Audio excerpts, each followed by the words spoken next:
Lundi 6 mars 2023, dans le cadre du cycle Américas proposé par l'IPEAT, Institut pluridisciplinaire pour les études sur les Amériques à Toulouse, une rencontre avait lieu à la librairie Ombre Blanche en hommage à l'ethnologue Patrick Pérez, grand spécialiste des Indiens Pueblo. Dominique Blanc, Emmanuel Pérez-Tisserand et Benjamin Ballois animaient cette rencontre autour du recueil de textes de Frank Hamilton Cushing, Tenatsali ou l'ethnologue qui fut transformé en indien, paru aux éditions du CNRS et dont Patrick Pérez, disparu en 2019, avait conçu le projet éditorial.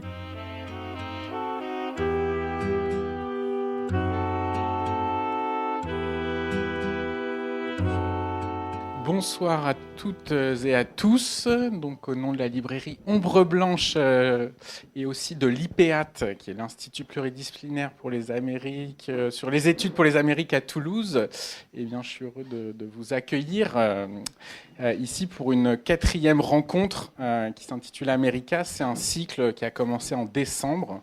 Il y aura une 5e séance en avril autour donc, du continent américain. Et aujourd'hui, comme vous le savez, nous allons débattre, discuter, surtout mes camarades et collègues ici, d'un livre de Frank Hamilton Cushing qui s'intitule Tenatsali. Voilà. Donc les 3 collègues qui sont là sont entre anthropologie et histoire, avec des colorations plus ou moins fortes d'un côté ou de l'autre. Je vous laisse découvrir qui ils sont par rapport à leur discours. Dominique Blanc, Emmanuel Pérez-Tisserand et Benjamin Ballois. Et je leur cesse sans attendre la parole. Merci à eux. Merci. Oui, donc nous présentons cet ouvrage de Frank Hamilton Cushing, qui est un recueil de textes. Et comme vous l'avez vu dans la présentation, c'est un hommage à Patrick Pérez, parce que notre collègue Patrick Pérez, du Centre d'anthropologie et de l'école d'architecture, qui a disparu en 2019, avait ce projet de publier un ensemble de textes de Frank Cushing. Malheureusement, il n'a pas pu arriver au bout de cette édition, mais il y a fortement contribué dans le choix des textes, dans les notes et dans le contrôle des commentaires, je vais dire. Et c'est Frédéric Sommade qui a continué ce travail, qu'il avait commencé avec lui et qui a fait arriver au bout, après quelques années, cette publication que nous avons la chance de tenir en main. Je dis nous avons la chance parce que si Cushing est connu, alors il est connu parce que dans La pensée sauvage de Lévi-Strauss, parce que chez Durkheim, Mauss, etc., sur les classifications, le nom de Cushing est cité, mais il n'y a quasiment pas de traduction française des textes essentiels de Cushing. Donc ce livre vient à temps, je dirais, même s'il arrive très en retard par rapport à ce qu'ont fait les anthropologues du XXe siècle de son œuvre. C'est justement une façon de relire et de revoir ce rapport à cet ethnologue, anthropologue assez extraordinaire, comme on va le voir. Et il suffit de regarder la couverture du livre pour s'apercevoir que c'était quand même un drôle de zozo. Et donc ce livre est fait à la fois d'une aventure ethnographique particulière et aussi d'un travail théorique très intéressant qui va nous retenir. Alors c'est Patrick Pérez qui voulait cette édition, qui a travaillé, comme je le dis. Alors il faut que je cite aussi la traductrice, excellente traductrice, qui est Éléonore de Vévé, qui a fait un excellent travail. Alors j'ai pu juger sur le français, mais ceux qui ont lu à la fois les textes anglais et français peuvent dire l'excellence de son travail. Et on le voit aussi dans le ton littéraire quand il faut qu'il soit littéraire, dans le ton très strictement scientifique quand il faut qu'il le soit, etc. C'est vraiment un outil intéressant et un travail formidable. Patrick Pérez avait donc écrit, lui, avait écrit de nombreux textes sur les Hopis. Alors, en 2 mots, les Hopis et les Zuni sur lesquels travaille Cushing, on va le dire, font partie des Indiens Pueblo, du nord du Nouveau-Mexique et du sud de l'Arizona, si je ne me trompe. Voilà. on précisera un peu plus. C'était un immense territoire qui était plus grand que la France aux périodes archéologiques et historiques, qui est aujourd'hui un peu plus restreint, et comme la population de ces Indiens Pueblo est plus restreinte. Donc lui-même avait travaillé sur les Hopis, et après sa disparition, Annie Collet, Guillaume Rosenberg et Marlène Albert-Yorka ont rassemblé un certain nombre de ces articles essentiels sur les Hopis et aussi sur les Lacandons, mais on n'en parlera pas parce que les Lacandons sont des Mayas et pas des Pueblos. Un travail très intéressant sur les Hopis que nous aurons l'occasion d'évoquer en parlant de Cushing, parce qu'on comprendra pourquoi il s'est autant intéressé à Cushing d'après ce que lui-même avait fait, et comment, même s'il n'y a pas une filiation, on voit comment un dialogue pouvait s'instaurer à distance avec la manière de concevoir l'ethnographie et la manière de comprendre le monde de ces Indiens Pueblo. Donc voilà, vous avez les 2 livres à l'entrée. Alors, on n'a pas présenté spécialement Habiter le monde parce qu'on l'a déjà fait ici, en 2020. Donc, on vous a pas. Bon, moi j'étais membre avant de prendre la retraite, il y a déjà 7 ans, j'étais membre du Centre d'anthropologie, donc collègue et ami aussi de Patrick Pérez. Il m'arrive de présenter des ouvrages ici, c'est pour ça que je suis là. Emmanuelle Pérez-Tisserand est historienne et membre du labo Framespa et maîtresse de conférence à l'université Toulouse-Le Mirail. Toulouse, Jean Jaurès, pardon, j'arriverai jamais à m'en débarrasser. L'université Toulouse d'Algérie, spécialiste de l'histoire des États-Unis et surtout de la Californie entre 2 empires. Je crois que c'est le titre de l'ouvrage qui paraîtra dans quelques temps et qui est tiré de ta thèse. Voilà. Donc, historienne, mais avec des considérations sur les questions environnementales, les questions d'espace, les questions culturelles et comment elles ont évolué dans l'histoire des États-Unis. Benjamin Ballois, lui, est à la fois historien et anthropologue, puisque, oui, sa thèse est quand même à l'École des hautes études en anthropologie sous la direction d'Emmanuel Devaux, mais c'est une thèse qui porte sur une période historique, voilà, sur les creeks de l'Alabama au XVIIIe siècle. Voilà, je peux donner le titre exact, mais en fait, c'est peut-être pas... Voilà. Voilà, un titre de thèse qui, j'espère, donnera lieu aussi à une publication, puisque la thèse est récente, elle date de 2019. Voilà. Donc, eux sont américanistes et moi non. Donc, je vais leur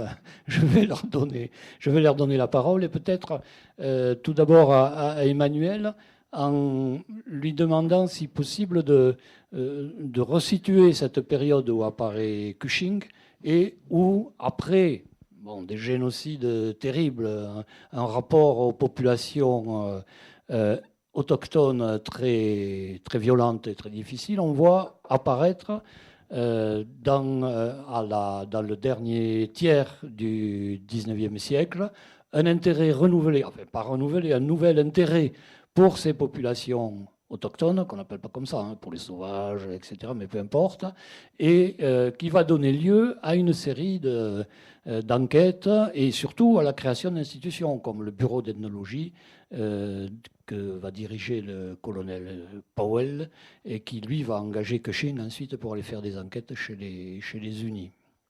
Oui, merci beaucoup. Merci à toutes et tous d'être là. Donc, en effet, on va revenir peut-être un petit peu sur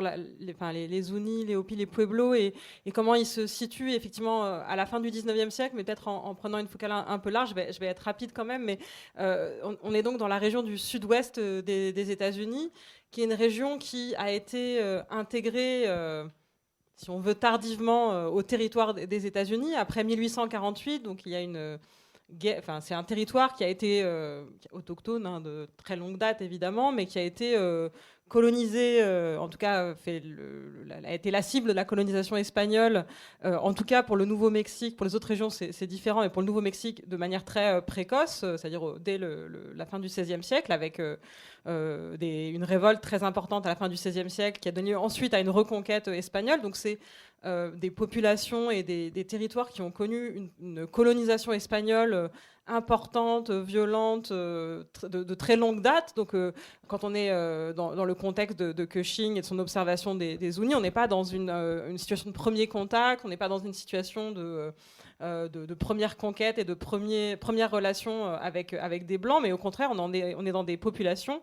qui ont connu des formes d'évangélisation, de conquête, de perturbations environnementales et sociales, sociétales, de très très longue date. C'est pas le cas, je le disais, d'autres populations autochtones, puisque donc le Nouveau-Mexique forme une forme d'îlot, d'impasse. Donc il faut s'imaginer, on s'imagine quand on voit les États-Unis une conquête de l'Ouest, n'est-ce pas, qui va de l'Atlantique vers le Pacifique et qui fait une sorte de rouleau compresseur qui va de l'Atlantique au Pacifique. En fait, pour ces populations-là, il faut penser différemment. Il faut penser du sud vers le nord, puisqu'il s'agit de la colonisation espagnole qui vient du centre, donc des Caraïbes, puis Mexico, et qui va vers le nord, et qui va vers le Pacifique, en effet. Mais donc là, avec le Nouveau-Mexique, on a une colonisation qui vient depuis le sud et vers le nord. C'est la frontière nord, et c'est pas l'ouest, c'est pas le Far West des...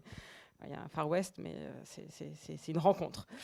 Donc, par exemple, comme le disait Dominique, moi je suis spécialiste en particulier aussi de la Californie. Et là, on est dans une colonisation beaucoup plus tardive qui date de la toute fin du XVIIIe siècle pour la Haute-Californie, donc San Francisco, Los Angeles, fondée en 1781. Donc ça, c'est beaucoup plus tardif, effectivement. Mais donc, dans le cas des Pueblos, on est dans quelque chose de plus précoce. Pour rendre l'histoire très courte, parce que je ne vais pas vous faire l'histoire de 3 siècles dans ma petite réponse ici, mais simplement dire que tout ce qui est le sud-ouest actuel des États-Unis était revendiqué, considéré comme faisant partie donc, de l'Empire espagnol jusqu'en 1821, et à l'indépendance du Mexique en 1821, est réputé faire partie et revendiqué par le Mexique indépendant, d'abord un empire, puis une fédération. Et donc c'est suite, avec une occupation assez lâche, présente donc en Californie, au Nouveau-Mexique, un tout petit peu dans ce qu'est aujourd'hui le sud de l'Arizona, autour de Tucson par exemple, et au Texas également. Et donc toute cette région-là, pour diverses raisons sur lesquelles je ne vais pas revenir là, parce que ce n'est pas notre sujet, fait l'objet d'une guerre entre les États-Unis et le Mexique, qui se solde par l'annexion de tout ce territoire par les États-Unis en 1848, qui formait quand même...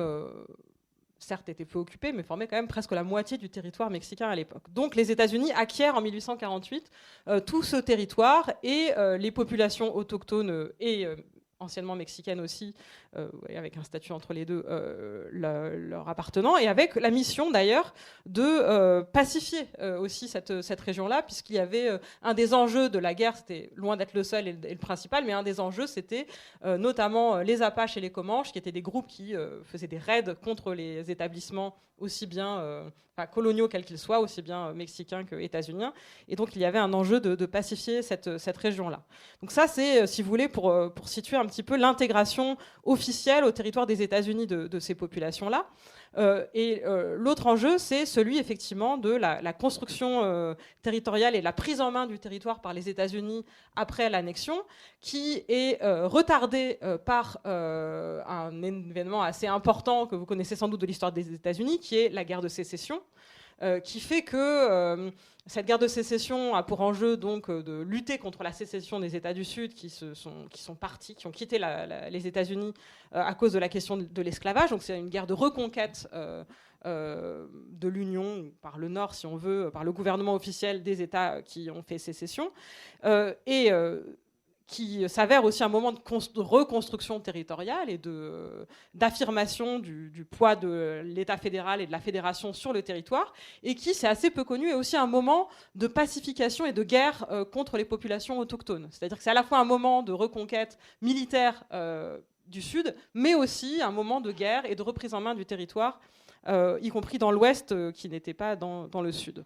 C'est donc à l'issue de cette guerre de sécession, qui dure jusqu'en 1865, qu'on a et bon, aussi d'un autre phénomène qui a lieu à partir de 1848, puisque c'est aussi la ruée vers l'or de Californie qui peuple de manière très rapide, brutale et très violente pour les Amérindiens de Californie, ce territoire-là, et qui fait que il y a le pays est cette fois très peuplé à l'est et sur la côte pacifique, et donc il y a une idée de prise en main du territoire, la construction des chemins de fer transcontinentaux, etc. C'est aussi le moment par excellence du homestead, c'est-à-dire de la conquête du territoire vers l'ouest par l'attribution de terres presque gratuites à ceux qui veulent bien s'y installer et la travailler pour un temps suffisant. Et donc on a cette construction territoriale, cette idée aussi de cette valorisation de la frontière.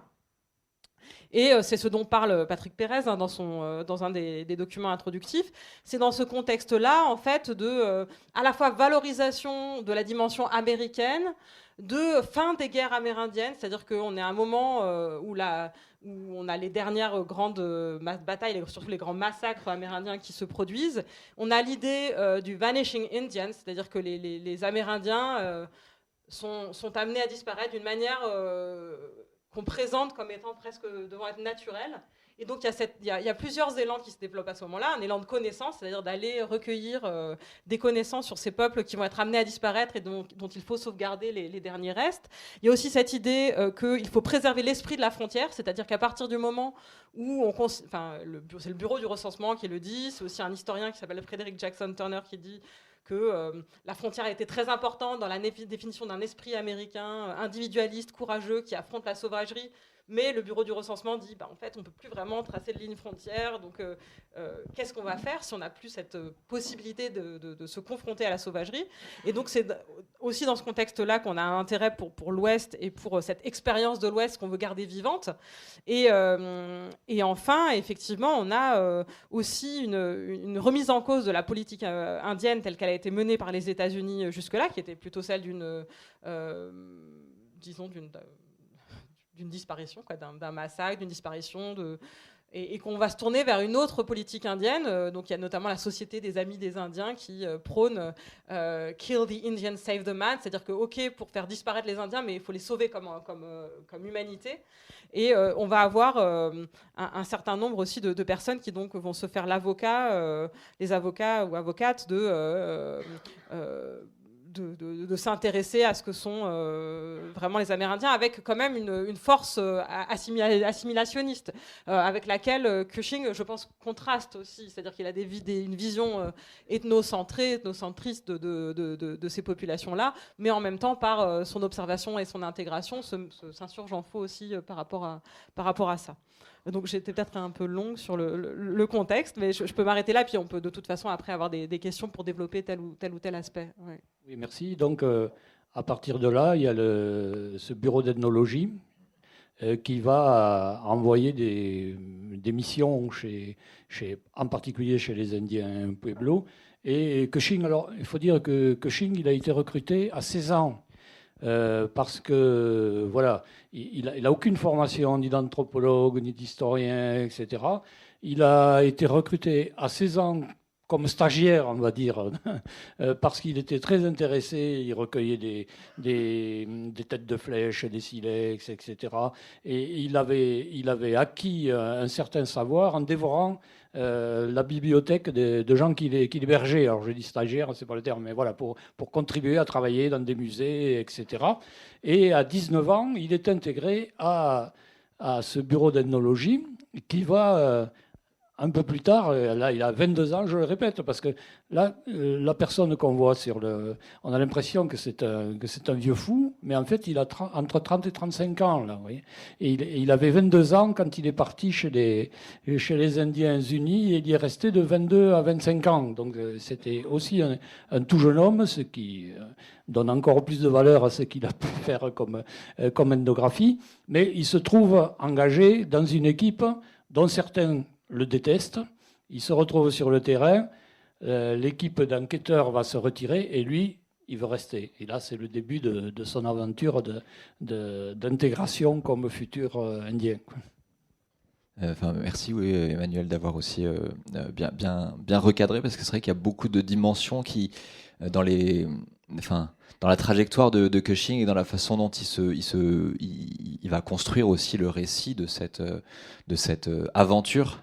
C'est le nom qu'il va donner à un certain nombre de textes de mes aventures chez les sunnis. Il y a aussi tout cet arrière-plan historique qui tend à être effacé, c'est-à-dire où le passé hispanique de toute la zone, par exemple, n'apparaît absolument pas. Il partage cette vision, effectivement, d'un développement depuis l'Est vers l'Ouest. Il se confronte à des hommes, à une sauvagerie, à une civilisation sauvage. Et c'est la vision là qu'il partage complètement avec les autres hommes blancs américains de son temps. Donc c'était important aussi de bien resituer une histoire plus longue aussi de fréquentation et de connaissances qu'ont les sociétés pueblo, les sunnis, les hopis, des sociétés coloniales européennes. Et ce contexte surtout militarisé en fait de la zone, et le BAE, le Bureau of American Ethnology, qui recrute Cushing et qui est effectivement une institution qui a joué un rôle majeur dans le développement de l'anthropologie nord-américaine, dans notre connaissance aussi, toujours aujourd'hui, dans la masse de documents qui ont pu être accumulés entre la fin du 19e siècle et, disons, la première moitié du 20e siècle par ce bureau. Donc il participe effectivement de cette construction légendaire aussi de cette institution, mais on oublie peut-être parfois que ce bureau, dans ses débuts, donc tu l'as rappelé, c'est le Major Powell qui est à la tête de ce bureau, donc c'est un militaire. Le bureau lui-même, tout en étant rattaché à une institution muséale, ou disons qui est une institution de recherche, de connaissances, qui est le Smithsonian Institution, qui a tout un ensemble de projets de connaissances, notamment naturalistes.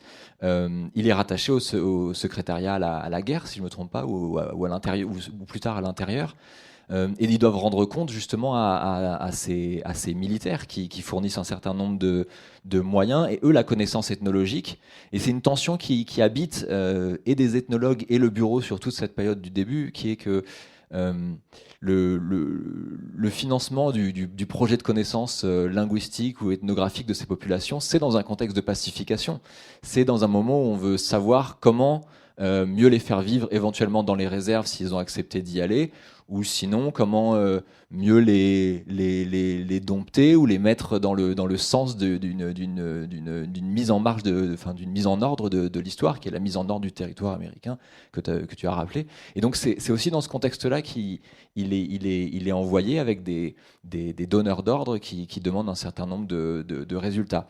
Ce qui ne veut pas dire qu'effectivement il se plie, ou qu'un certain nombre d'autres anthropologues, je pense à James Mooney par exemple, qui auront des problèmes avec leur donneur d'ordre, et qui fait que, comme Cushing, ils seront obligés d'abandonner à un moment donné leur terrain.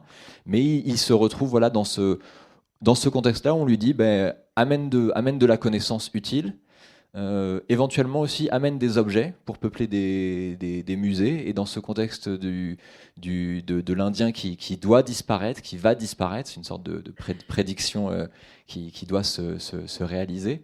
Il y a ce besoin de documenter quelque chose qui de toute façon passera. Et cette documentation, pour les musées, elle passe aussi par la collecte d'objets, mais là on met en place un peu peut-être un décor, mais la collecte d'objets avec peu d'intérêt finalement pour est-ce que c'est encore des objets vivants ou qui devront l'être, notamment des objets cultuels, et une connaissance, disons, les lier finalement beaucoup plus à une connaissance archéologique et à un long passé, tout ça devant aller habiter des beaux musées, le Smithsonian à Washington, plutôt que de le lier à une connaissance vivante de ces sociétés qui s'ajusteront et qui continueront à faire des objets, avoir une culture matérielle, et voilà, documenter en fait comment ces sociétés s'ajustent à un changement historique qui est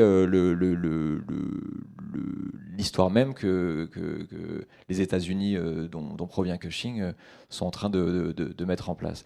Donc il y a ces différents éléments qui sont aussi intéressants à avoir en tête, parce que cette dimension de la connaissance, Cushing qui va tenter de pénétrer des secrets des secrets de culte ou de la religiosité extrêmement fascinante de ces Indiens Pueblo. La question aussi d'une entreprise archéologique qui peut aussi ressembler à une forme de pillage de ressources sur place ou de fouilles un peu sauvages d'un certain nombre de sites considérés comme anciens, traduisant des traces d'un passé qui n'est plus actuel, alors qu'il y a un certain nombre de sites qui peuvent avoir l'air abandonnés, mais qui jouent toujours un rôle dans des cosmologies qui sont parfaitement actuelles. Donc il y a tous ces éléments-là qui vont aussi devenir des éléments à charge dans le portrait de Cushing, sur lequel le livre, en tout cas dans sa première partie, essaie de revenir dans ce que les auteurs ont appelé les éditeurs ont appelé la dramaturgie ethnographique de Cushing, qui mettent en place, mais peut-être on peut enchaîner sur ça, hein, sur cette question un peu de la légende noire de ce personnage que tu présentais comme un zozo, et il y a cette ambiguïté, en tout cas, voilà, c'est peut-être le mot qui va revenir, je crois, beaucoup, ambiguïté du projet, ambiguïté du moment, ambiguïté aussi de la construction de cette discipline anthropologique aux États-Unis, et ambiguïté foncière de ce personnage et de la façon dont il a mis en scène ses aventures. Mais par contre, le livre commence par une rupture quand il dit « je veux rester ». Je veux rester dans la famille dans laquelle je suis, je veux rester parmi cette population, je veux rester le temps qu'il faudra pour apprendre la langue, pour comprendre, etc. Et alors, tu as parlé de dramaturgie ethnographique, c'est le terme employé, et les 2 premiers chapitres, c'est très intéressant, parlent du même événement, et sous 2 façons différentes. C'est-à-dire, il a publié sur la question des clowns rituels et d'une danse rituelle sur la place dans le village uni où il se trouve. Je ne rentre pas dans les détails, mais la première publication, il l'a fait dans une revue qui est une sorte de revue illustrée, comme il y en avait en Europe, en Amérique, etc., qui met un peu en avant, alors aujourd'hui ça se ferait avec des photos partout, etc., mais qui met en avant le côté spectaculaire, frappant de cette aventure, puisque lui-même considère ça comme son aventure chez les Unis, et donc en présentant les choses d'une certaine manière. Et puis le 2e chapitre, c'est le même événement tel qu'il l'a vécu et tel qu'il l'a noté dans ses carnets. Et là, alors c'est l'ambiguïté des personnages, c'est-à-dire il s'est prêté à la première publication. Et il est aussi allé dans des musées faire des conférences un peu spectaculaires, en se présentant comme celui qui avait résisté au clown rituel qui voulait le tuer parce qu'il dessinait ce qui est interdit sur le toit des maisons, etc. Et en fait, dans ces carnets, on s'aperçoit que c'est la même chose, mais c'est pas du tout. Il ne le présente pas du tout de cette manière. En fait, les clowns ne sont pas montés sur le toit pour le tuer, mais ils ont tenu de grands discours sur sa position, qu'il était vécu comme un ennemi, comme un Navajo, un Apache, qui sont les ennemis traditionnels qui viennent piller les villages unis. Et surtout, on s'aperçoit de la minutie de ces observations. C'est-à-dire, il ne dit jamais un clown rituel s'approche de moi avec une massue.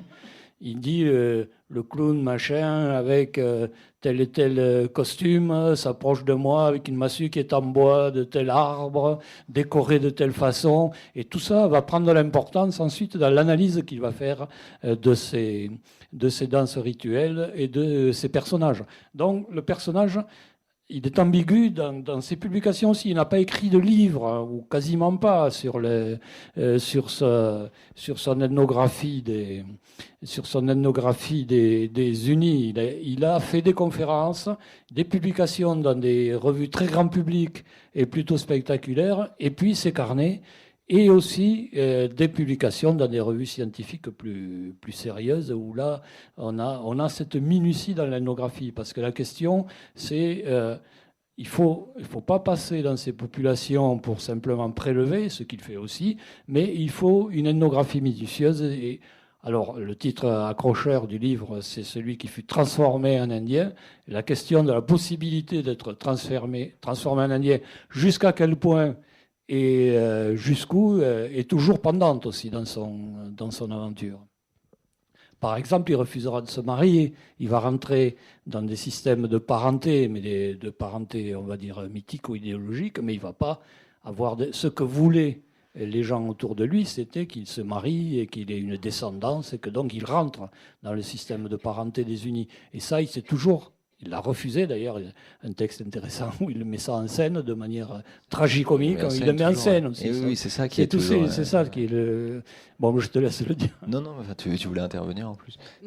Non, mais je vais te laisser développer sur le côté plus ethnographique et je voulais juste réagir sur justement ces différents statuts des sources et des textes parce que c'est vraiment intéressant à la fois quand on peut avoir la comparaison, notamment au tout début, mais même quand on l'a, et même quand on l'a pas, le fait de l'avoir eu, c'est vraiment très important en fait dans ce livre pour avoir en tête.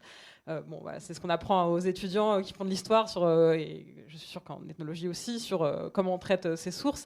Et c'est vrai que là, ça a une résonance avec le contexte dont j'ai parlé un peu au début, c'est-à-dire qu'on est dans un moment aussi.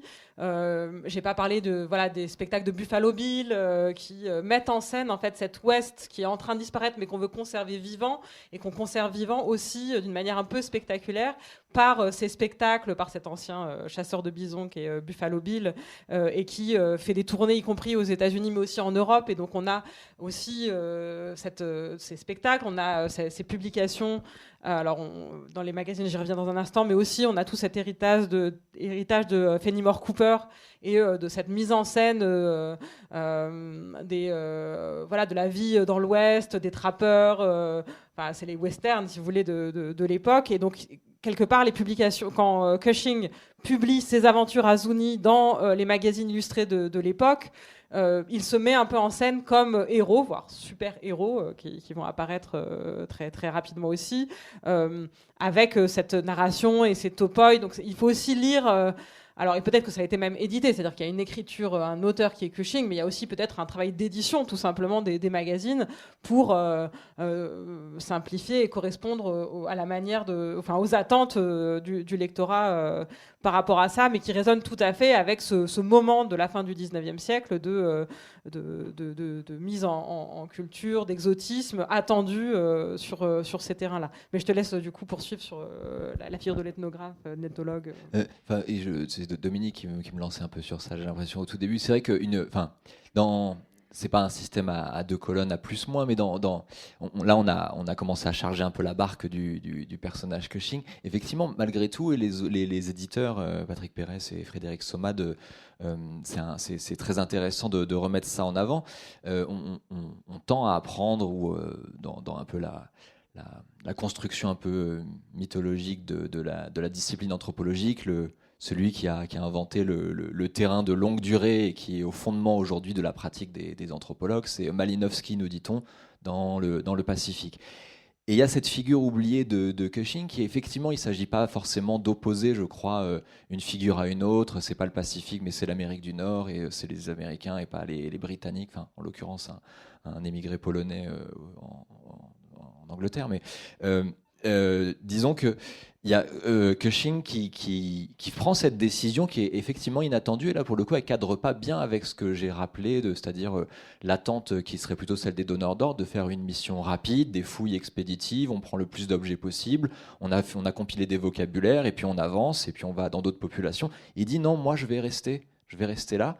Et alors là aussi à nouveau, mettons-le dans la colonne des moins, il met complètement en scène cet abandon justement dans je prends une décision radicale dans ce monde sauvage qui n'a jamais vu encore d'homme blanc, et je suis abandonné sur place par cette expédition qui me hait et qui s'en va au loin. Je sais plus, il a des mots très poétiques comme ça pour dire je me réveille un matin. Et en fait, quand on creuse sur place, apparaissent un peu dans ces autres sources qui sont les autres textes. Il y a des Mormons, il y a des Mexicains, il y a des missionnaires, il y a des voisins. Il n'habite pas forcément tout de suite dans le village. Il y a des bases militaires qui ne sont pas si éloignées que ça. Donc cet abandon est complètement relatif. Et en fait, tous les textes de Cushing sont dans cette espèce, il me semble, de va-et-vient entre un contexte qui tend à être complètement mis de côté et un travail disons des éditeurs, ou en tout cas du travail historique qui a mis en avant d'autres sources et qui permettent de nuancer considérablement, voire d'être carrément critique avec un certain nombre de textes de Frank Hamilton Cushing. Voilà. Oui, alors son engagement fait qu'il va se faire initier, c'est-à-dire les sociétés Pueblo et les Unis en particulier sont, on va dire, un ensemble de clans, de familles, de sociétés, non pas de sociétés secrètes, mais de confréries, etc. Et il comprend dès le début que pour être intégré, alors d'abord, il réside chez le gouverneur, entre guillemets, c'est-à-dire une famille importante dans le village, et il va se faire intégrer dans une confrérie, dans une société qui présente l'avantage de pouvoir aller dans toutes les autres. Et donc, là aussi, avec une double vision, une vision un peu héroïque et puis une vision un peu plus ethnographique, il nous présente les différentes étapes de son initiation. Et il ne cache pas quand même, tu es un peu sévère, là, il ne cache pas l'hostilité, les divisions, les contradictions qu'il rencontre dans son... Alors bien sûr, il en sort toujours la tête haute, avec il se donne une grande force, alors que tout le monde dit qu'il était une extrême faiblesse, y compris physique d'ailleurs. Il mourra très jeune, à 42 ans. Hein. Et donc, voilà, il met ça en scène, mais en même temps, il veut faire le parcours d'une initiation qui va aller jusqu'à sa limite, qui est pour devenir membre de la Société des prêtres de l'Arc, ou je ne sais plus comment elle s'appelle, il faut scalper un ennemi. Et là aussi, alors c'est anecdotique, mais pas tout à fait. C'est-à-dire, il doit ramener des scalps. Alors pour un occidental, pour un américain, anglo-saxon, etc., les scalper un ennemi, c'est vraiment le comble de l'horreur, de la violence, de la criminalité. Alors que pour les unis, c'est absolument nécessaire, justement, pour s'approprier l'autre, se l'approprier en le niant, enfin, etc., quoi. Et donc, c'est absolument indispensable. Et en plus, c'est une opération qu'il doit refaire 2 fois, parce que la première fois, alors il participe, on ne va pas rentrer dans les détails, mais il participe à une expédition qui va se confronter à des Apaches ou à des Navajos. Et donc, ils se cachent, ils arrivent à les surprendre. En quelques phrases, on comprend qu'il revient avec un scalp, mais ce scalp a été fait avec un couteau de lame d'acier. Or, la bonne manière rituelle de scalper un ennemi dans ce contexte-là, c'est de faire avec un couteau silex. Donc il repart et il va scalper un autre ennemi pour accomplir pour aller jusqu'au bout de son initiation. Or, on apprend par un commentaire de Patrick Pérez et aussi par rapport de quelques lettres, hein, qu'en fait, il avait commandé des scalps justement à un musée, et donc mais là aussi, c'est elliptique. Moi, quand je lis le texte, le premier scalp, on ne sait pas s'il l'a vraiment fait ou s'il est... Hein, et le second, voilà, on se dit, c'est un scalp qu'on lui avait envoyé et qu'il a pris, qu'il a utilisé pour faire croire qu'il avait vraiment scalpé un ennemi. Et toute l'ambiguïté du personnage est là, et en même temps, on a une description extrêmement précise de l'importance de scalper, etc. Je dirais que là, on accède à une connaissance. Quand on sait ce personnage qui a été décrié, qui en même temps a été adulé à un certain moment aussi, dans cette ambiguïté apparaît aussi toute la richesse d'une implication quasi totale à certains moments de sa présence chez les Unis.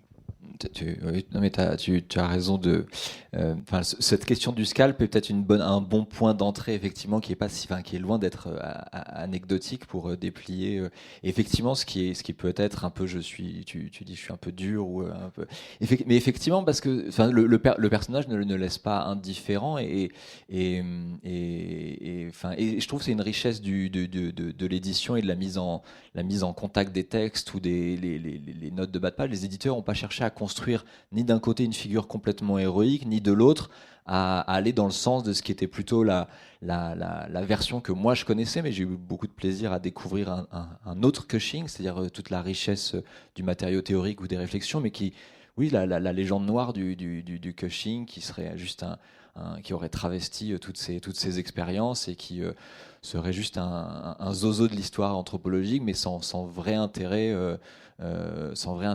Non, en fait, le livre montre beaucoup plus de choses, mais cette question du scalp, moi, effectivement, il me semble, enfin, il n'y a que ces textes-là qui sont une conférence qu'il a prononcée dans un contexte particulier. Il y a un autre texte du recueil qui est aussi le soi-disant procès en sorcellerie dont il se serait sorti miraculeusement par des effets de rhétorique bien sentis.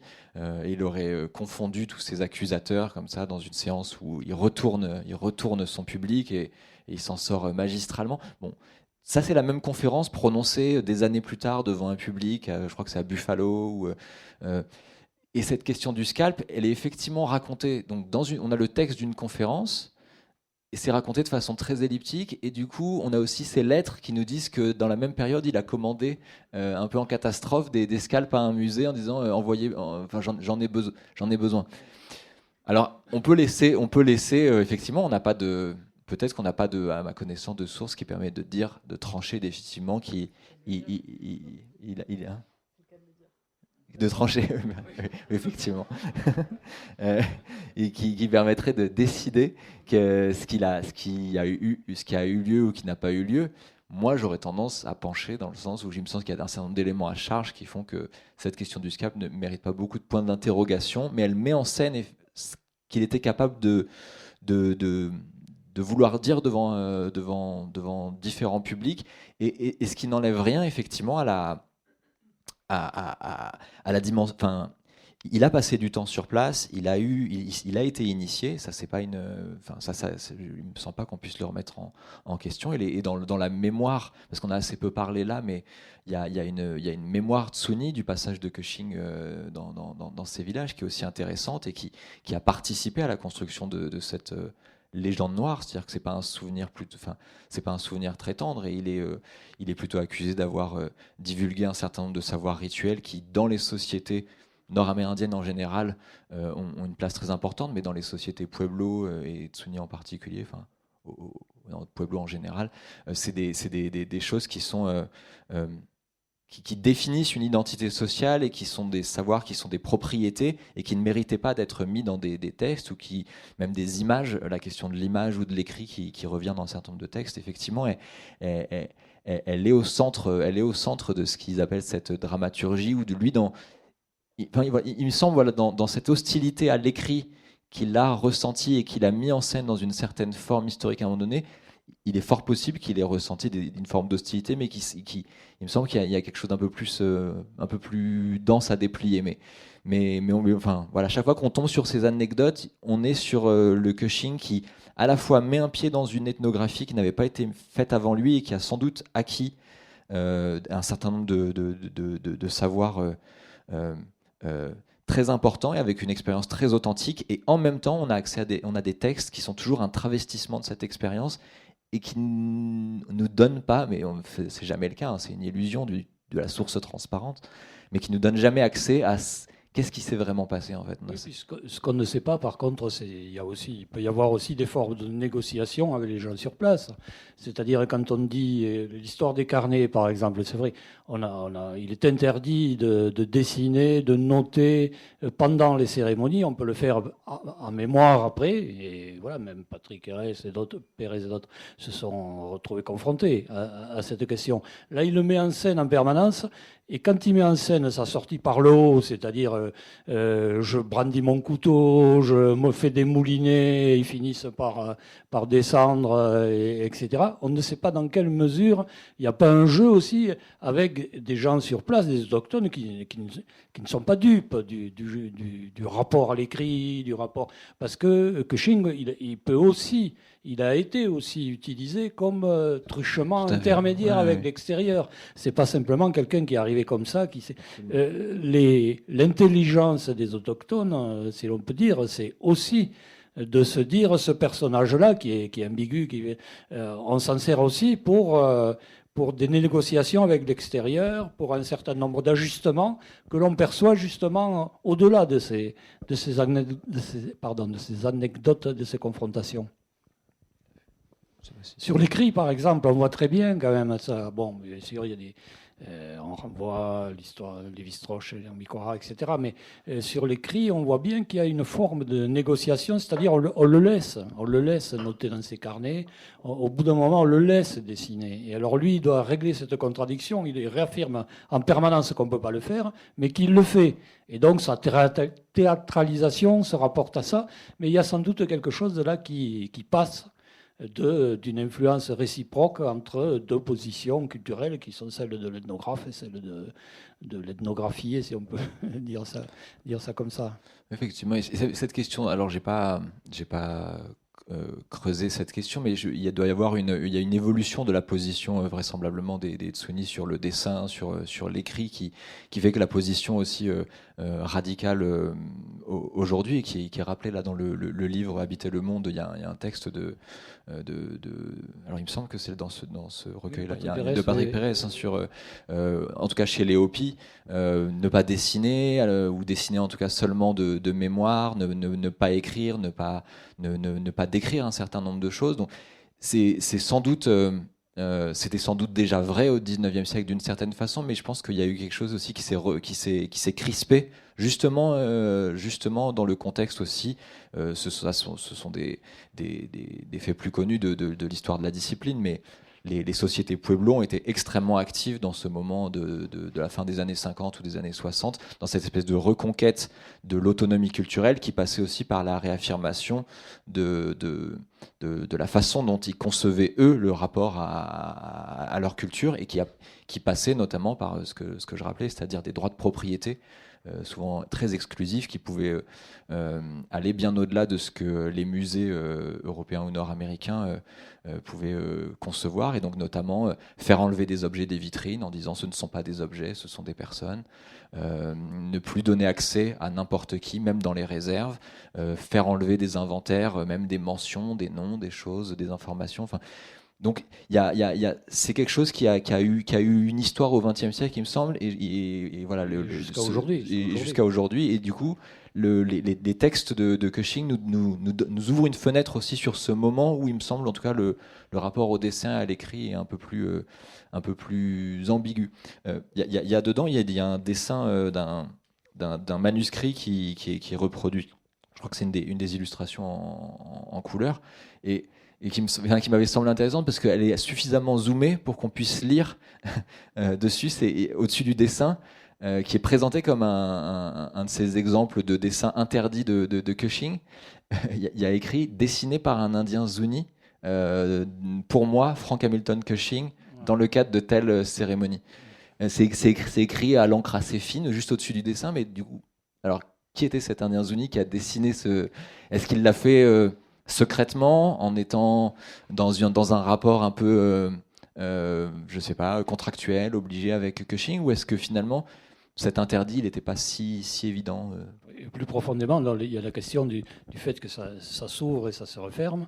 Et là, ça s'est refermé d'abord par la législation aux États-Unis. C'est-à-dire, il y a des lois qui, alors je crois que c'est des lois de 1978 et 1993, qui prévoit des peines pour les gens qui divulgueront des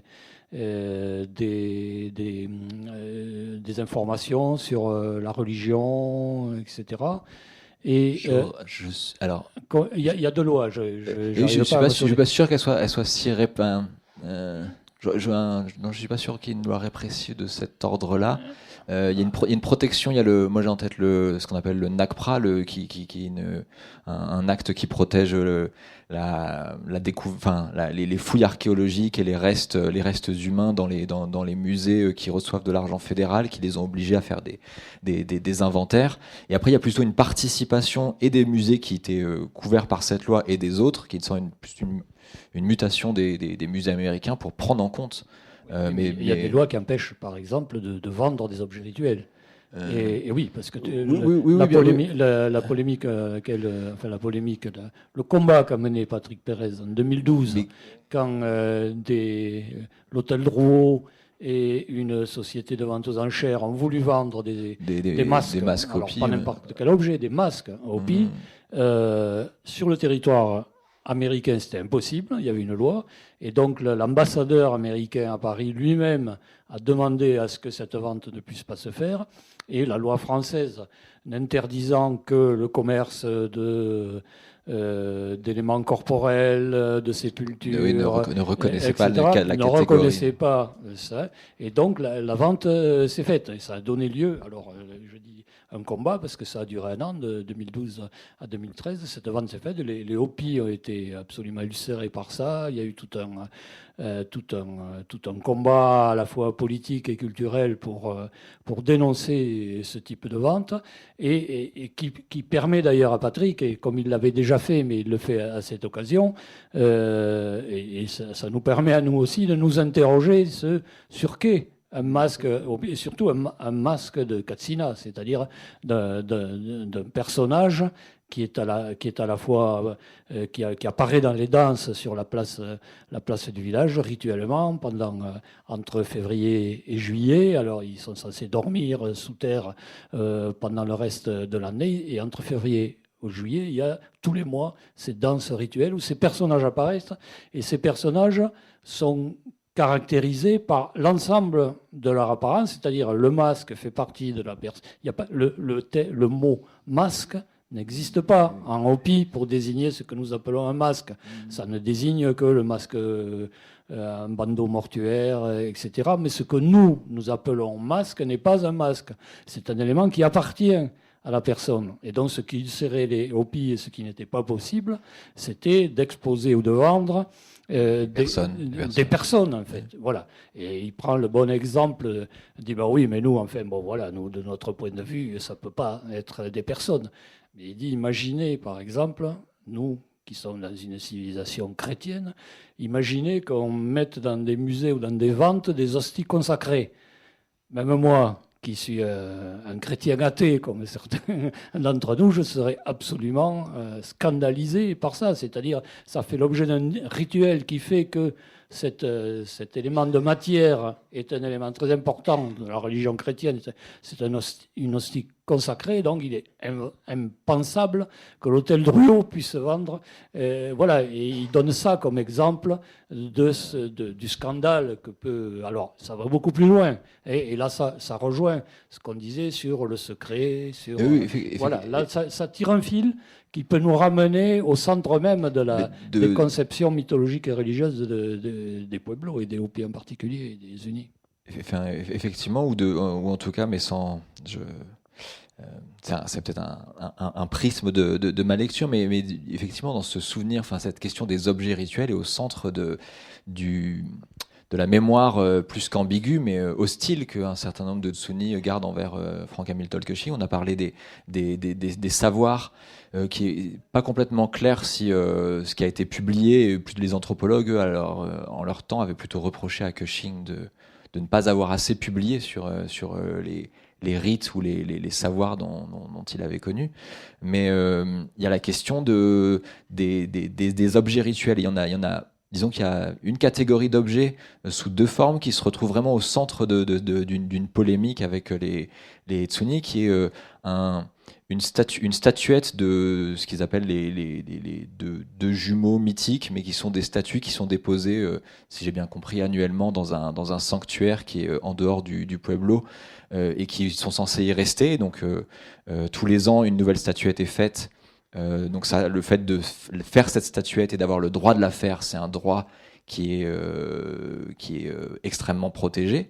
Et ensuite, ces statuettes, elles sont censées rester dans ces sanctuaires. Et il se trouve que une de ces statuettes a été, il me semble, je ne dis pas de bêtises, elle a été vendue ou offerte ou donnée par Cushing. Elle s'est retrouvée, en tout cas des statuettes comme ça dans les années 60-70, il y en avait une cinquantaine, une soixantaine dans des musées aux États-Unis, au Canada et en Europe. Une partie a été restituée dans les années, à la fin des années 90, je crois, 80. Et il y a... Donc il y avait cette question de Frank Hamilton Cushing se retrouvant au centre peut-être du pillage d'un sanctuaire, alors qu'il était censé être initié et donc parfaitement connaître la portée religieuse du geste qu'il faisait. Donc ça, c'est un des premiers points, je crois, qui alimente leur animosité.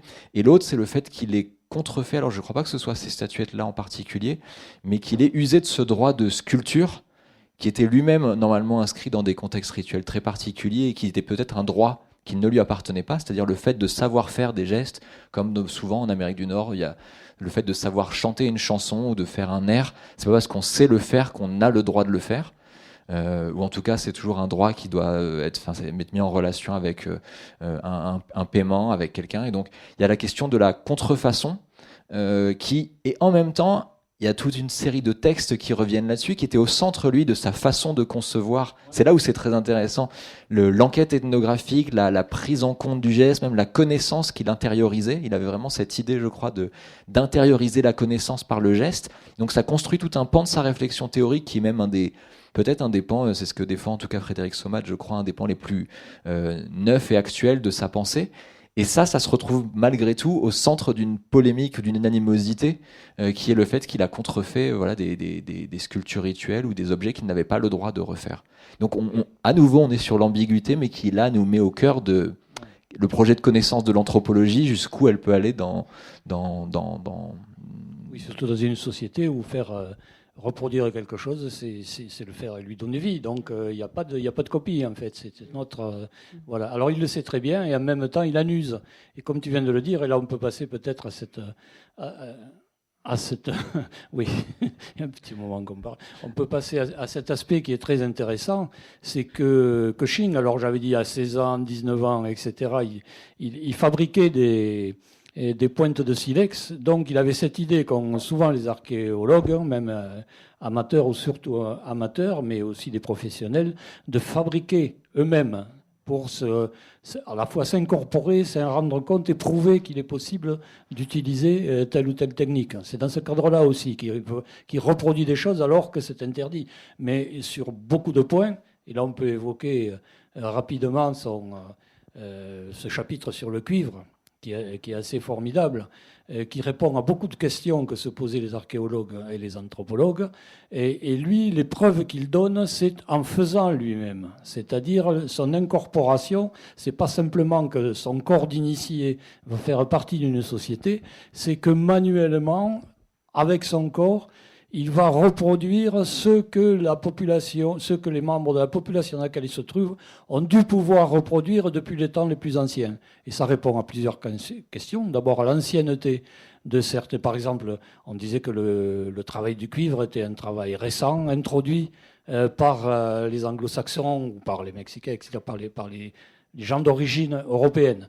Et tout ça pouvait venir aussi du fait que dans l'Ohio, c'était du cuivre venu de l'extérieur qu'on travaillait à cette époque-là. Mais lui peut montrer par son travail du cuivre, justement, par son repoussage du cuivre, par sa façon de sculpter, entre guillemets, le cuivre, que le cuivre natif pouvait être travaillé et que donc c'était un travail et des objets autochtones. Pas besoin et avec les techniques, avec les matériaux, il montre qu'on peut parfaitement faire un travail aussi fin. On peut faire un travail très fin. Alors il le fait en le faisant. Et il le fait, alors là aussi c'est très intéressant et c'est quand même assez extraordinaire, en travaillant sur la langue. Il explique que le terme qui désigne le métal, c'est un terme qui veut dire à la fois poids fondu, pierre en fusion et tout ça. Autrement dit, il trouve dans la langue et dans l'étymologie la preuve, une autre preuve, qu'en fait tout ça est lié. Et il y a une phrase extraordinaire, il dit les Indiens Pueblo savaient travailler le cuivre avant même savoir que le cuivre existait. Pourquoi ? Parce qu'ils vont appliquer au cuivre des façons qu'ils avaient pour d'autres, pour la corne, pour le cuir, comme voilà. Et donc ça c'est assez extraordinaire. Alors il fabrique des objets, il les illustre, voilà. Et par là il prouve ça.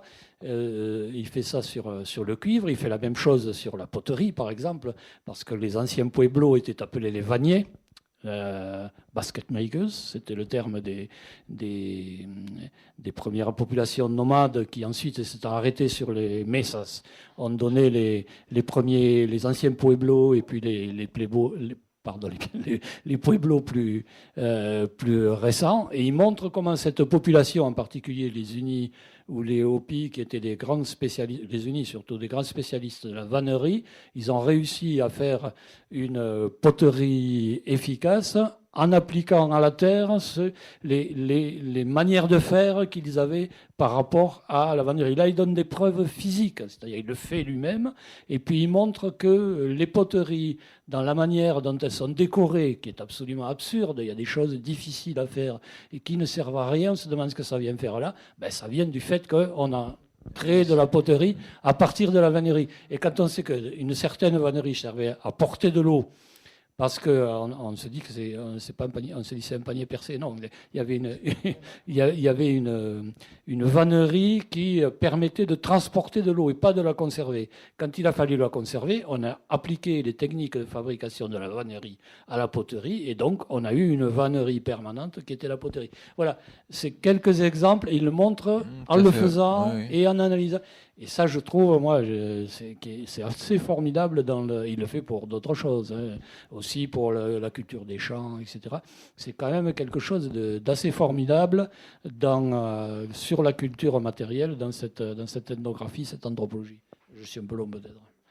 Non, mais je pense que tu as raison et c'est le lien en fait entre peut-être ces deux formes de. Enfin, on aurait tendance à dire il est précurseur dans l'observation participante à la Malinowski, il a décidé de rester, et il est précurseur dans le fait de vouloir tester lui-même. Et en fait, sans doute dans son projet à lui, c'était la même chose qui consistait à dire il faut que j'apprenne les techniques et que j'expérimente par moi-même, et l'expérimentation est aussi un élément de preuve ou d'argumentation. Et là, c'est plus dans le discours savant il me semble aussi, il innove en disant je vais prendre position dans des débats qui étaient très théoriques et qui étaient très plein d'a priori, en tout cas évolutionnistes. Il va dire, en tout cas au niveau pratique, en pratique, moi j'y arrive avec telle technique que j'ai apprise et je la transpose, et donc sans doute, et il le met en œuvre dans une forme d'argumentation qui là est vraiment et qui a pas perdu effectivement de son actualité, qui reste ça reste des textes assez frappants à lire, je trouve. Oui, et alors et tout ça lié à un univers mythique, lié à la langue, etc. En fait, comme disent les éditeurs, c'est aussi préstructuraliste d'une certaine façon. Il combat là le diffusionnisme, il combat le primitivisme, voilà, et il met en avant, et là aussi c'est un des points qui devait passionner Patrick Pérez, l'importance de l'archéologie dans l'appréhension à la fois historique et ethnographique de ces populations. C'est-à-dire on peut revenir sur les sites archéologiques. Alors il l'a fait de manière un peu... C'était un très mauvais gestionnaire et il s'est fait virer quand il faisait des expéditions archéologiques. En Floride, mais quand il revenait à l'archéologie, c'est la manière dont il en parle, c'est absolument formidable. Et là on peut faire référence à ce que fait Patrick Pérez aussi à propos de l'archéologie des maisons dans cet ouvrage. Il y a un texte magnifique sur la Kiva, c'est-à-dire cette maison au centre des villages, où il remonte au début des populations pueblo. Il montre comment on est passé de la maison enterrée, de la maison fausse, quand ils se sédentarisent dans leur néolithique, entre guillemets. Et on est passé petit à petit à la maison rituelle qui est la kiva du temps de Cushing. Et aujourd'hui, cet endroit très important en opposition à la place, on n'aura pas le temps d'en parler sans doute, qui permet de comprendre ce rapport entre le public, le privé, le secret, le montré, etc. Enfin, voilà, alors c'est un gros ouvrage dans lequel il faut se plonger. On n'est pas obligé de tout lire en continu, parce qu'il y a quand même des passages assez rébarbatifs, mais on peut y revenir. Enfin, moi, c'est ce que j'ai fait. J'ai relu le livre de Patrick Pérez en lisant le livre de Cushing et en allant, venant sur des choses qui m'étaient plus difficiles. Non, et c'est vraiment une expérience, je dois dire, formidable de faire ça. Effectivement, j'espère qu'on vous donne envie de lire les deux livres, de plonger en tout cas dans le livre de... Alors le livre de Cushing, il y a des moments où c'est vraiment extraordinairement écrit, quoi. C'est à la fois du théâtre, de la littérature aussi. Et la traductrice, elle a bien traduit garder les registres de langue, quoi. On n'est pas dans un appauvrissement de notes, hein, vraiment. Et du coup, quand on dit que c'est grand public et un peu spectaculaire, du coup, ça le rend aussi assez sympathique à lire d'une certaine manière pour ça. Est-ce qu'on a des questions ? Oui, peut-être il est déjà 7 heures. Est-ce que vous avez des questions ou des commentaires à faire, des informations à donner ? Moi, j'ai la question de savoir quels sont les apports de Cushing qu'on peut encore utiliser ou que les anthropologues utilisent encore pour connaître ces peuples. Est-ce qu'il y a une postérité ou un usage qui est en effet actuel? Ben, là, c'est l'anthropologue historien qui parlerait. C'est que ça reste des sources magistrales pour la connaissance de ce qu'étaient ces sociétés à ce moment-là. Et donc, malgré tout, il a compilé un certain nombre de récits qui peuvent être lus en parallèle de ce que d'autres, au même moment, dans les mêmes villages, ou un peu après, ou à des époques jusqu'au XXe siècle, ont compilé. Donc à chaque fois, c'est jamais son apport seul, où il nous... Enfin, dans des détails, sans doute, il nous livre des choses que lui seul nous livre, mais ils sont toujours à mettre en rapport, évidemment, avec d'autres textes. Mais je dirais, il y a la dimension mythologique et la dimension rituelle, où malgré tout, je pense que... Je suis pas un spécialiste, là, des sociétés Pueblo et des sociétés Tsuni, mais je pense que il y a un certain nombre de choses, on disait, où il livre une connaissance extrêmement pointue ce qu'on pourrait appeler le système symbolique des Pueblos, qui les rend aussi très très fascinants et qui les ont rendus fascinants pour l'anthropologie, et qui font aussi que on est tenté de voir dans Cushing un précurseur de l'analyse structurale, enfin ce qui devait fasciner sans doute Lévi-Strauss, mais c'est un système le travail de Patrick Pérez reprend beaucoup ça, cette dimension spatiale, temporelle, des orients connectés à des couleurs, connectés à une façon d'organiser l'espace rituel, de penser les images, les masques eux-mêmes. Je crois qu'il a un texte très intéressant sur ça. Enfin, je dis les masques, je sais plus comment ils s'appellent en Hopi, en Sunni, je sais encore moins. On dit nos amis. Nos amis, oui, je crois que c'est comme ça. Pour pas le nommer. Et du coup, ils apparaissent avec des codes de couleurs ou des façon d'exprimer aussi ou de rappeler ces éléments de topologie, de symbolisme. Donc il y a une très très grande richesse, et je crois que s'il a publié un certain nombre de dessins, ou en tout cas de descriptions de rituels, elle reste elle, pleinement d'actualité. Mais encore une fois, toujours à mettre en regard. Je pense que ces carnets qui ont reparu finalement assez récemment, qui étaient en possession d'une descendante de Cushing, et qu'un historien qui a fait un gros travail aussi de compilation dans les années 80-90, c'est que ces carnets sont finalement sans doute beaucoup plus intéressants que ce qu'on avait quand on avait que le Century Magazine. Voilà, donc c'est vrai qu'on avait l'impression qu'il s'était passé plein de choses intéressantes à Tsuni, mais les textes étaient plus pauvres. Et alors que les carnets, en tout cas, je pense qu'ils sont pleins de richesses, mais sans doute pas assez exploités. Je suis pas sûr qu'ils aient été publiés, par exemple, en tant que carnet. Il y a des morceaux qui sont utilisés par cet historien qui s'appelle Jesse Green. Il y en a peut-être une partie un peu qui apparaît dans les notes ou dans les textes, mais voilà. Oui, quant à la postérité, on dit par exemple, quand on lit le geste de la parole de le roi Gourand, il y a tout un chapitre formidable, alors un peu loufoque sur certains points, mais formidable sur la main et le rapport avec l'intellect, qui est vraiment, quand on lit le roi Gourand, on se demande s'il l'a lu. On se demande s'il l'a lu, mais on se dit est-ce qu'il l'a pas copié aussi, parce que c'est vraiment exactement, pour certains points, exactement la même chose. Mais il ne lui rend pas hommage parce qu'il ne le cite jamais. Alors, il est à peu près impossible qu'il ne l'ait pas du tout lu, mais il est possible aussi qu'il l'ait lu, intégré, et puis qu'ensuite il ait plus pensé que ça venait de là en partie, quoi. Hein, d'accord. Et sinon, bien sûr, il est cité dans La pensée sauvage de Lévi-Strauss. Alors, il y a les critiques aussi, les critiques de Goody sur ce pré-structuralisme lié à la question de l'écriture qui formalise des choses qui, dans la société d'origine, ne sont pas formalisées. C'est une société de l'oral, etc. Mais en fait, ça nous entraînerait sur des chemins très lointains. Voilà. Mais ce que je trouve intéressant aussi, qui est assez présent notamment dans la postface, c'est la manière dont, tu en parlais un petit peu tout à l'heure, la manière dont ces observations ethnographiques finalement très précises permettent d'alimenter ou de participer à des débats de l'anthropologie un peu naissante de cette époque-là, et donc des débats techniques que moi je connais assez peu étant historienne, mais on parlait du totémisme tout à l'heure, ou la question du diffusionnisme, on en parlait notamment avec le cuivre, et la question de le métal, il a été découvert par les populations autochtones au moment de la colonisation, et on voit que... Et donc je trouve intéressant à la fois le fait qu'il soit plutôt en porte-à-faux par rapport à ces théories-là, notamment les théories évolutionnistes, l'idée de société primitive et des stades de développement, et que finalement ces observations permettent de se positionner là-dessus, et qu'il a été utilisé pour ça d'ailleurs, même plus tardivement, c'est-à-dire dans la première moitié du XXe siècle, par exemple. Pour le totémisme, il fait la même opération que Lévi-Strauss dans le totémisme aujourd'hui. Il fait éclater la notion justement en reconstruisant ces systèmes symboliques de correspondance, etc. Il ne formule pas toujours de la même manière, mais c'est vraiment...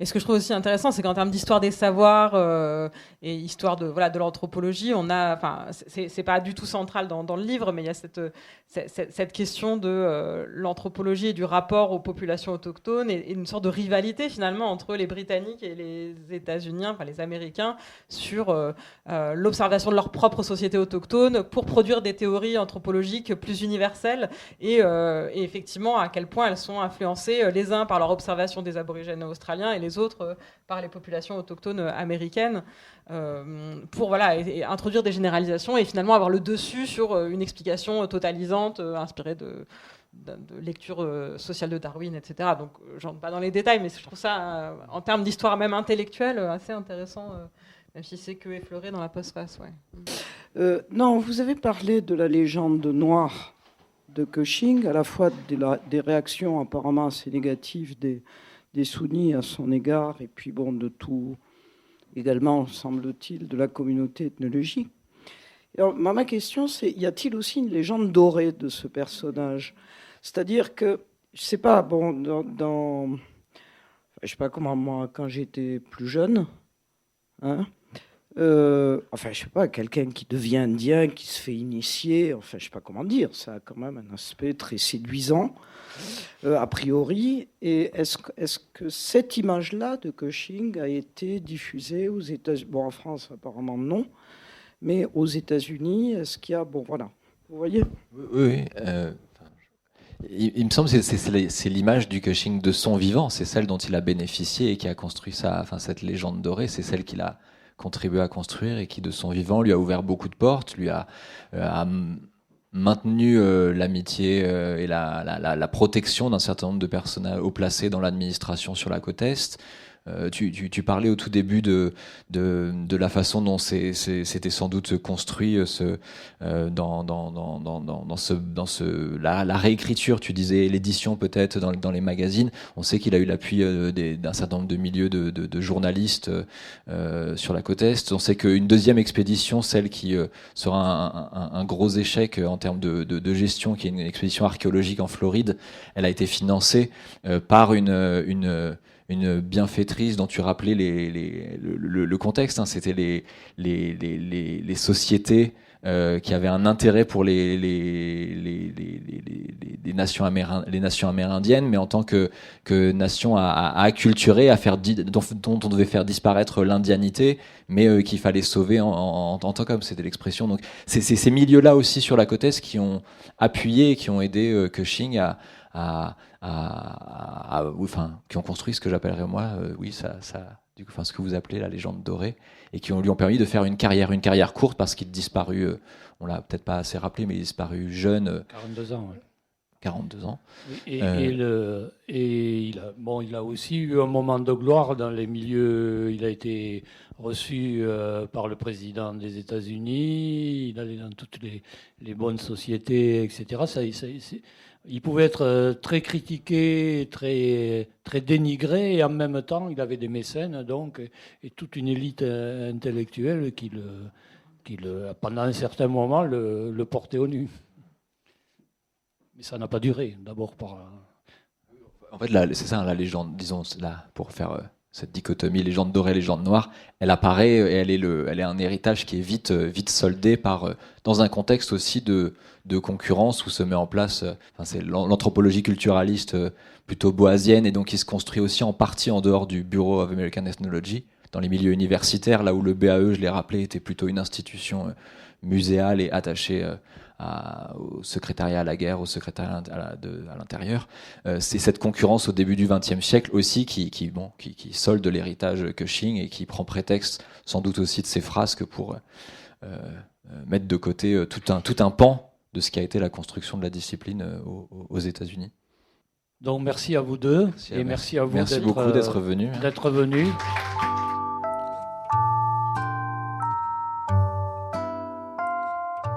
Il s'agissait d'une rencontre inscrite dans le cycle Américas proposé par l'IPEAT, Institut pluridisciplinaire pour les études sur les Amériques à Toulouse, en présence de Emmanuel Pérez-Tisserand, Dominique Blanc et Benjamin Ballois, autour de la publication du recueil de textes de Frank Hamilton Cushing, Tenatsali ou l'ethnologue qui fut transformé en indien, édition du CNRS. Réalisation et mise en onde Radio avec Radio Plus et Radio Terre.